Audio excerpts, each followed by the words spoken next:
Welcome back, everybody, to the Seattle Sonics, MyNBA franchise here on NBA 2K22. We have made it to the trade deadline here in season number 3, and with only about 2 months left to go in the regular season, all hands are on deck for this run into the postseason. Our Sonics are 38-17, which puts us in first place in the Western Conference. So obviously we are going to be buyers at this year's trade deadline as we look to make some more moves and put us over the hump. Not only will we go through our trade deadline, but we're also going to check out some other big moves around the league. And as you'll see today, there are some big ones that we're going to be talking about. I think our team is in a good spot now, but we talked about it towards the end of last episode of the opportunity that we might have to go and acquire a big-name player. We have a treasure chest of assets that we could move, and we have an opportunity to get a star, if not today, in the offseason. We have that Lakers pick, which is currently projected to finish #1 overall, as they do have the worst record in the league, and we have a ton of young talent on our roster. I said in the last episode, the only 3 players I was really unwilling to trade at the moment are Buzz Wigginton, Kyril Story, and Oscar J. Basile. Other than that, pretty much everybody is fair game. We have quite a few expiring contracts, so I am a little bit more inclined to maybe move them because they are only on 1-year deals. I may not bring them back. So there were some high-level players we talked about in the last episode that we may want to make a move for. Jaylen Brown from the Boston Celtics will make a lot of sense. The Celtics have been disappointing. Another very disappointing team is the Miami Heat. I think a fit in the front court of Bam and Buzz would be a lot of fun. De'Aaron Fox in Sacramento, split him and Tyrese Halliburton up. And then there are some other players we didn't even talk about in the last episode, like OG Anunoby of the Raptors, DeJounte Murray from the Spurs. There are a lot of good options for us if we want to make a smaller move now and maybe save up to make a bigger move in the offseason. I wanted to play around with the trade finder, so I put in Jaylen Brown, and this move involves Kyril Story, so obviously it's a no. I then tried out DeJounte Murray, a Washington native. I think he could be a pretty fun player. And the trades in the trade finder are a lot more interesting. I'm not necessarily saying I'm going to do one of these moves, but it seems like the Spurs value him less than Boston values Jaylen Brown. So I think a move could be made here. Who would the Spurs want as like a big-time piece? I think Jordan Poole would make a lot of sense. I do like Jordan Poole. He's one of the OG Seattle Sonics, but I just don't really think we need him. So my original idea is maybe we try to get Daniel Gafford too, but that didn't really work out. I offered this, Jordan Poole and Brandon Boston for Murray and DJ Wilson. That didn't really work out. I added Bol and a second-round pick. Still no. So the Spurs, as you can see, are being really stingy. Now I'm adding Goga Bitadze, and they still say no. So I would try Bitadze and Boston, and San Antonio is still not budging. So from there, I continue to add more draft picks, and the answer remains no. So my new idea is adding a 3rd team to the deal, the Boston Celtics, who are going to give San Antonio another second-round pick. So the trade is Jordan Poole, Goga Bitadze, Brandon Boston, and 3 second-round picks to the Spurs. The Celtics get DJ Wilson, and then Jerome Robinson and DeJounte Murray are headed to Seattle. The deal would be accepted.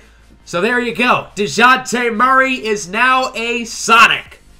I am super elated to have DeJounte Murray on this team. Again, he's a Washington native, and I think he's a great fit. His numbers are a little bit down this year, and he is on an expiring deal. But I think the defense with him and Oscar J. Basile in our backcourt is going to be really fun. We did have to trade away multiple good players, including Jordan Poole. I was pretty sad about trading Poole because he's one of the guys who's been on the team since day 1. But I think DeJounte Murray is an upgrade. We also traded Goga Bitadze, who we signed in free agency, and I really enjoyed playing with him. However, I'm willing to move on from him because I think it's worth it to get DeJounte Murray. And then BJ Boston never really got a chance to develop. I know it says he's averaging 15 a game this year. That's not true. But I think he'll have a better chance to progress with the Spurs. But with trading away Bitadze, we do need a backup center. I originally wanted to get Mo Bamba, but he's out of our asking price range. We just don't have enough money. So then I went into Trade Finder, and I found a deal that I actually really like. Jaden Springer for Jakob Poeltl. We had Poeltl on our roster at the beginning of the season and traded him away to the Rockets in the Talen Horton-Tucker trade. I never really wanted to move on from Jakob Poeltl, though, so to have the opportunity to bring him back, I think it makes perfect sense. Jaden Springer's another player who's never really gotten a full chance to develop, so I think he'll get that shot in Houston. We get to add some more size, and then we also swap second-round picks, so we are adding a second-rounder in this year's draft. So those will be our two moves where you're adding DeJounte Murray. We're bringing back Jakob Poeltl, as this is a look at the rotation. I'm very excited about the defensive duo of DeJounte Murray and Oscar J. Basilin in the backcourt. I think that's going to be really fun. And then also as a little side nugget, the only players left for the expansion draft at the start of the series are Cam Reddish and RJ Hampton. That's it. Everybody else from that expansion draft, including Jordan Poole, Jaden Springer, and BJ Boston, who we traded today, everybody else is gone except for those two. So this team has certainly changed a lot the past 2.5 seasons. Let's talk about the trade deadline for the rest of the NBA, and that starts with the Los Angeles Lakers, who need to rip the Band-Aid off and completely start their rebuild. They traded away LeBron to the Cavs in the last episode, giving LeBron, who is likely in his final season, an opportunity to win a championship with the team he started his career with. So now the Lakers, who, as I said earlier, have the worst record in the NBA, are going to be trading away Anthony Davis. Davis is on the last year of his contract, so that does hurt his value a little bit, but he's a lot younger than LeBron, so he will cost quite a bit more in a trade package. A team who I thought would be a really interesting fit is the Atlanta Hawks. They are right in the middle of the pack in the Eastern Conference. They do have a star-level player in Trae Young, who is currently hurt. Their second-best player, John Collins, is also hurt, but both of those players will eventually come back. But I think adding another superstar would make sense. So Anthony Davis and Eric Bledsoe are headed to Atlanta. It's a 3-team deal, so Norman Powell is going to go to the Grizzlies, who could use some more shooting. And then the Lakers will be getting back 3 talented young players, including Onyeka Okongwu, a talented athletic center who's on the final year of his contract. And then Atlanta's previous 2 first-round picks, Freeman Alexander and Isaiah Iguodala, 2 young players with a lot of upside. The Hawks will be sending LA 2 future first-round picks. Memphis will be sending their first-round pick this year.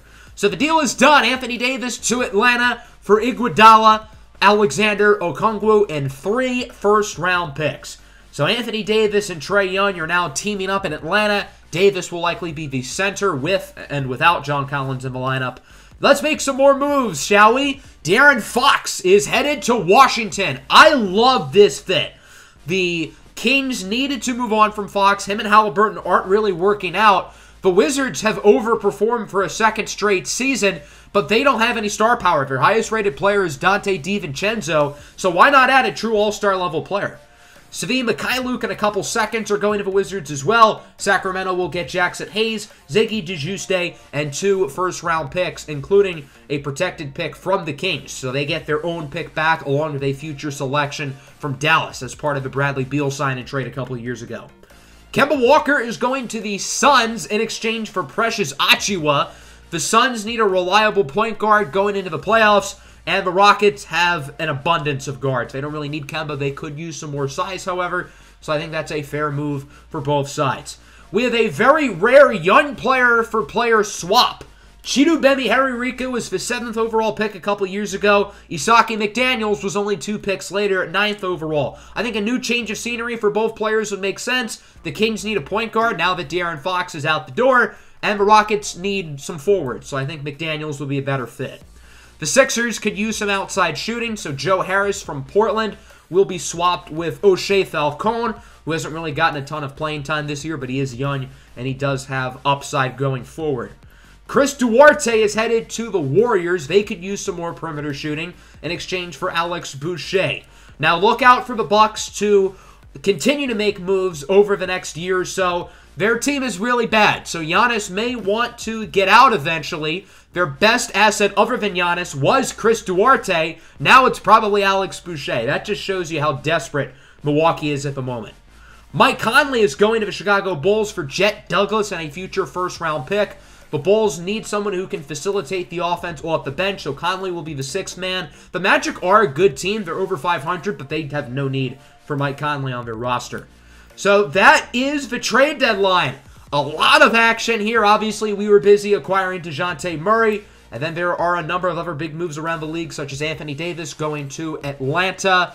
The Wizards finally adding a star-level player in De'Aaron Fox, and a bunch of other smaller moves around the way. So as you can see here, a lot of the best teams in both conferences made additions. Obviously, we did, and then Phoenix, Memphis, and Golden State, the three next best teams in the West, all got better. So we do have Atlanta coming up on the schedule, but I really wanted to play Detroit. The Pistons are one of the better teams in the East, led by Cade Cunningham and the recently acquired Donovan Mitchell. Their roster's in a really good spot, so I didn't have them make any moves at the trade deadline because I didn't really feel like they needed to. As I said earlier, the Bucks are desperate. They are really desperate. Yeah, I'm not going to even entertain the thought of this idea. I'm sorry, Milwaukee. I know it sucks for you guys right now, but no. Kevin Porter Jr. is back from injury. That's cool. I feel like our training staff has to be the best in the league. Our guys recover so quickly. In the 3 games we simulated, we went 3-0. The DeJounte Murray era is off to a good start, and he played pretty well in each of those 3 games, doing a little bit of everything in each of them, scoring the ball at a solid level.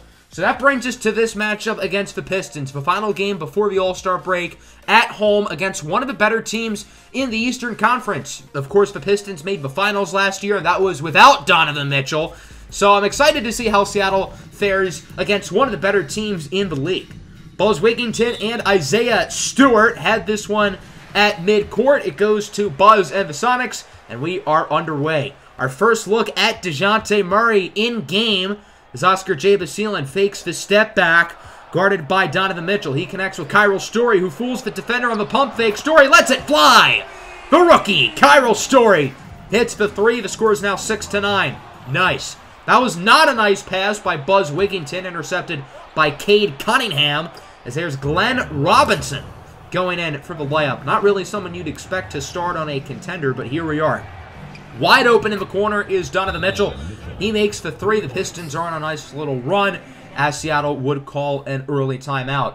Both offenses are doing well early, though, I will say that, as DeJounte Murray brings it up, gets it over to Buzz Wigginton with the dribble move. There goes Buzz with the dunk. Great move by Buzz Wigginton Jr., who is still the star of this team. Don't get it twisted. Even with DeJounte Murray here, Buzz is still the man in charge as he gets it to Oscar J. Basile, who lets it fly from beyond the arc. Seattle up by 1, 15-16. Here comes Motorcade over to Glenn Robinson again. Even though Robinson, on paper, is the weak link, he's been all right. As Fiable's pass for Drummond is intercepted by Cam Reddish on the other end. Nice passing, nice finish by Jakob Poeltl. It is great to have him back. He'll be a perfect replacement for Goga Bitadze as it's 24-22. There's Fiable in the corner, has space, lets it fly. Matisse Fiable is not known for his three-point shooting, but that shot looked good on that play. Following possession, Cam Reddish has too much space, and he connects. Bobby Portis with some lazy defense there, and he certainly regrets it. And again, on the next possession, Reddish, too much space from Bobby Portis as Reddish lets it fly. He now has 6 points. 27-28, R.J. Hampton with it at the free-throw line. Gets it over to Kevin Porter Jr. The Sonics are really shooting the ball well from deep as it's 27-31. Malcolm Brogdon goes inside. He is trapped, so he finds an open shake and bake. Shake Milton for 3, and it's now 30-31. Matisse Fiable has it about 20 seconds in the quarter over to Andre Drummond. Yes, Andre Drummond is back in Detroit. He wasn't making those types of moves on offense last time he was on the Pistons. Final moments of the quarter. Porter gets a screen at the buzzer. Yes! Kevin Porter Jr. hits the 3 to put Seattle up top by 2 as we go into second. 34-36, a lot of offense so far. Here's Cade Cunningham with a great pass for Jeremy Grant. That's why Cade Cunningham was the #1 pick a couple years ago, because of plays like that. The way he sees the game for such a young age is so impressive. Nobody guards the paint. DeJounte Murray gets to the basket with ease as he has 8 points and 5 assists. Really looking good so far. Dumas gets it over to Buzz Wigginton, who finds Kyril Story at the top of the key, who connects from deep. Nice shot for Story. That'll put the Sonics back up. 40-43. Cade Cunningham drives by Murray. Cunningham blocked at the rim. A #1 pick gets blocked by a #1 pick. And look at Buzz with the Euro step and the find for Oscar J. Basile, who connects on the layup. 40-45. Here's Cade Cunningham as it's stripped away by DeJounte Murray on the fast break. Murray over to Oscar J. Basilin. Cross-court pass. J. Basilin makes the shot, and the Sonics lead by 7. Now only up by 3. Donovan Mitchell with the steal. Mitchell looked like had that one tipped by Kyril Story. Great defense. Dumas on the other end, no good, but it's put back in by Talen Horton-Tucker. 46-51, 2.5 to go in the quarter as Chance Dumas blows by Beef Stew and gets the dunk. Nice move by Dumas as it's 50-55, under a minute and a half. Talen Horton-Tucker tries to drive by Cade. He gets it inside for Reddish, who kind of floats it up, and it is good. Nice move there for Cam Reddish as we go into the third quarter. Normally, I would show the halftime graphic, but I mentioned it last episode. Whenever I go into the halftime screen, the game, glitches out. So until there's a patch or something, I probably won't be able to show the halftime stuff, which isn't that big of a deal, but oh well. As we enter the third, Mitchell inside with a nice pass for Jeremy Grant. Even though Grant is no longer a top option like he was a couple years ago, he is still certainly a big-time piece on this Pistons team as Mitchell misses the floater, rebounded by Isaiah Beef Stew Stewart as he gets the layup. 58-57, here's Donovan Mitchell, guarded by Oscar. Mitchell on the drive. Mitchell pulls up, no good, but another putback by Isaiah Stewart. Stewart also played his college ball at the University of Washington, but he is not from the area. 60-57, here comes DeJounte Murray with the poster! Husky on Husky crime as Murray dunks on Isaiah Stewart. 60-59, there's Donovan Mitchell, double team, gets it to Grant, who finds a wide open Cade Cunningham, who makes the 3. Nice shot for Cade, it's now 63-59. Isaiah Stewart inside, guarded by Buzz Stewart, putting the turntables on him. Isaiah Stewart has outplayed Buzz Wigginton today. Beef Stew has just really impressed me. 65-61. Dumas finds a wide open Buzz Wigginton, who makes the 3. I think Buzz heard me back-talking him just now, so he's trying to answer my command. 65-64. Here comes Cade Cunningham with the screen. Mid-ranger is good. Nice shot on the move by Cade Cunningham as the Sonics call timeout. The Sonics offense looks flat here in the third quarter. They could really use a big play like that! It's a poster for Killer Cam Reddish. That's such a cold picture with Shake Milton going right to the camera. What a play by Reddish to dunk on 2 defenders. 69, nice, to 66. Here's Brogdon inside, nice layup as the Pistons continue to gain momentum with their lead growing. 71-66. Hampton gets it to Kevin Porter Jr. with the drive and the finish. Nice slam for Kevin Porter Jr. He's in the double figures. 71-68. Bobby Portis, guarded by Reddish, gets it over to Brogdon. About 2 minutes left in the quarter. Brogdon pulls up. 1-2 is going to fall for Malcolm Brogdon, and it's 73-68. Hampton trapped. He gets it over to Horton-Tucker inside for Dikembe Mukuamu. Backs down on Drummond, and 1. Rule number 1 of playing defense is don't foul the jump shooter. That's what Andre Drummond did there. Mukuamu, however, would miss the 3 throw as Kevin Porter Jr. is a wide-open dunk and misses it. Pistons on the fast break. In the corner for 3, it's Shake Milton, who puts the Pistons up by 6. Seattle could use some buckets here before the end of the quarter as Hampton has it inside, passes it out for Kevin Porter Jr., who connects from the land of beyond, bringing the lead back down to 3. The lob attempt is no good. Here comes Seattle on the fast break. Contested long ball for Talen Horton-Tucker, and we are tied at 76. Great shot there by THT. Winding moments of the quarter. It's Grant for 3, no good. Nice shot contest by Talen Horton-Tucker. That'll conclude the third quarter. We are in for a fun ending as this game is tied up. 78 appears. Here comes DeJounte Murray. Murray inside, passes it out to the top of the key for Oscar J. Basilin, who makes the 3. Great shot for Oscar. It's a 3-point lead as Jeremy Grant has it guarded by Kyril Story. Tough on-ball defense. Grant fade away, sinks it. Nice shot there for Grant, and the Pistons bring it back down to 1. Here is Oscar J. Basilin trying to back down on his defender. He gets it over to DeJounte Murray. Murray has it blocked, gets it back, finds Oscar J. Basilin wide open for 3. So even though the Sonics had their shot blocked, it kind of worked out as it's now a 2-possession lead, 82-86. Cade Cunningham in the corner for Glenn Robinson, who has really shot the ball well today. He is sort of their sniper, usually off the bench, but starting in this game as There's a nice deep three for Cam Reddish. Both teams are shooting the three ball well here in the fourth quarter as it's 85-89. What a pass by Buzz over to DeJounte Murray. That was like a cross-court assist. I know we're playing in the state of Washington. Was that Russell Wilson on the floor? Nice move by Buzz. He misses the layup, grabs his own offensive rebound, and gets the putback. Great play by Buzz as the Pistons would call a timeout shortly thereafter. Detroit down by 6. They have really struggled early in this fourth quarter, and they've got to get back on track. Robinson on the inbound gets it over to Donovan Mitchell.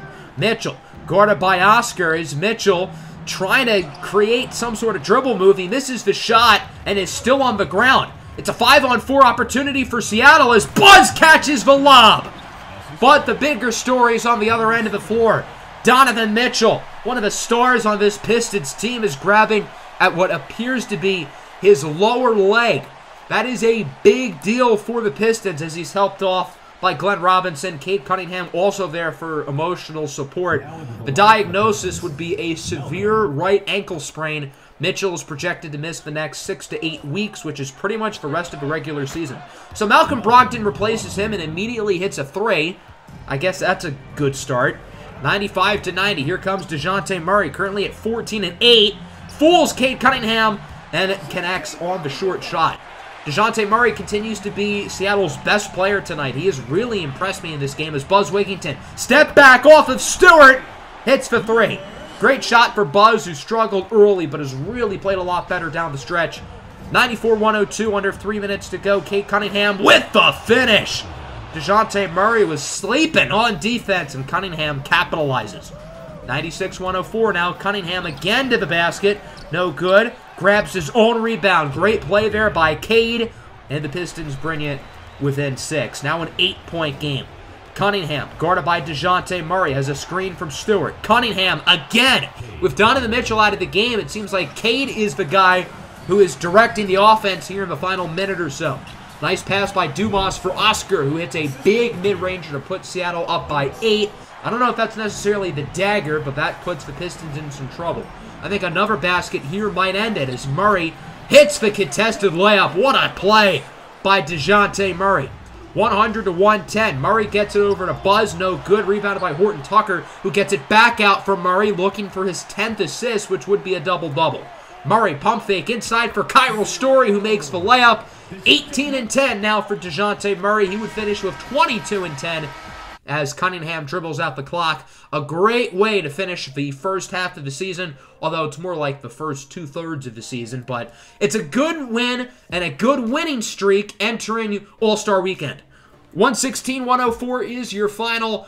We had a lot of guys really play well. 23 points for Oscar on 10 of 12 shooting. DeJounte Murray, 10 of 13 shooting. Our guards were very efficient. They combined to go 20 for 25.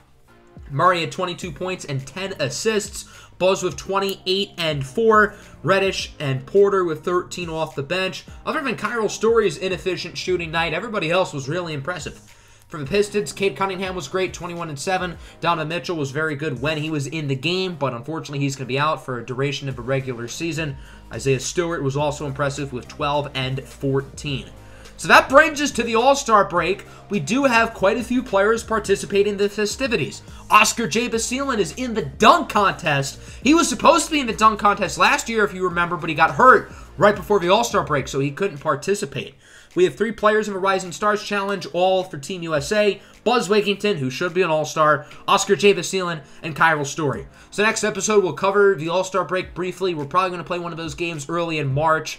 Probably against the Spurs to get that DeJounte Murray revenge game. We get to see Jordan Poole, Goga Bitadze, and BJ Boston. So I think playing San Antonio would be pretty fun. I hope everybody enjoyed the episode. Let me know what you thought of the trade deadline down below in the comments section. Make sure to hit the like button. Make sure to subscribe to the channel if you happen to be brand new. Peace out.